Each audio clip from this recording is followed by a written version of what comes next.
Merdeka belajar bisa diwujudkan dengan memberikan keleluasaan cara mengajar seorang guru.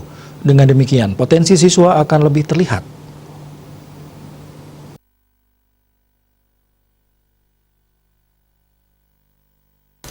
Dibatalkannya ujian nasional oleh Menteri Pendidikan dan Kebudayaan dengan tujuan menekan penyebaran COVID-19 ditanggapi beragam oleh akademisi.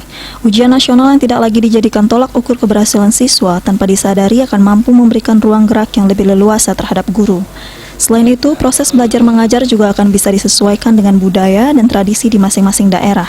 Dengan adanya kebijakan ini, ke depannya diharapkan mampu membawa pendidikan ke arah yang lebih berkualitas. Dengan dihapusnya UN, itu sebetulnya kan yang pertama itu kan bagian dari tuntutan kalau di perguruan tinggi namanya kampus merdeka, ya, yang di bawah sekolah merdeka kan begitu. Nah di sini sebetulnya Pak Menteri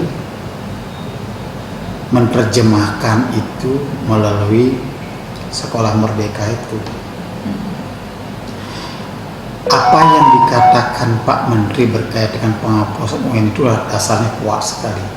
Kalau berdasarkan pengamatan saya, setiap diambil suatu keputusan memang ada pro kontra, tetapi itu melalui proses kajian. Nah, itu bagian dari sekolah merdeka, kampus merdeka, istilahnya penyelenggaraan pendidikan di lingkungan mereka sendiri. Jadi ada kebebasan di situ.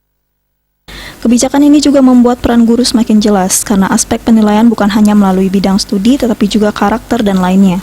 Guru juga akan bisa secara merdeka mendidik anak didik dengan konsepnya masing-masing. Desa Aryani, Bali TV.